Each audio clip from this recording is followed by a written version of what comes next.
কেমন আছো সবাই? নতুন একটা মিনি ব্লগ নিয়ে চলে এলাম আবার। শ্রুতি আজকে এসছে ওর দিয়ার বাড়ি। বিকেলবেলা হঠাৎ মনে হলো একটু যাই ঘুরে আসি, তাই বিকেলবেলা বাড়ি এখানে এসছি। এসে প্রথমে কিছুটা টিভি দেখে নিল, দেখে নিয়ে এখন একটা রাস্তা আছে সেখানে ও যাচ্ছে হাঁটতে। কেন যাচ্ছে জানো?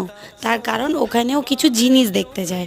এখানে একটা মানে মাঠের মধ্যে কয়েকটা ছাগলকে ওখানে ঘাস খাওয়াতে নিয়ে যায়। আর মার এখানে যখনই আসবে ও গিয়ে বলবে আমি গোট দেখতে যাবো। এই যে চলে এসছে, এখানে এসে কিছুক্ষণ দাঁড়িয়ে থাকবে, দাঁড়িয়ে থেকে গোটগুলোকে দেখবে, টাটা করবে, ঘুরবে, তারপর মার সাথে হাত ধরে বাড়ি চলে যাবে। এই যে ওরও হয়ে গেছে সময় বাড়ি যাওয়ার, সন্ধে হয়ে গেছে, এদেরও হয়ে গেছে সময় বাড়ি যাওয়ার। তো এখানে এখন সন্ধেবেলা ওর যত রাজ্যের ক্লিপ ছিল সব বের করে দিয়েছে। আর আজকে ওর রিয়া মাসিমণি ওকে এই হেয়ার ব্যান্ড আর কয়েকটা ক্লিপ দিয়েছে, সেইগুলো আমি মাথায় পরে দেখছিলাম।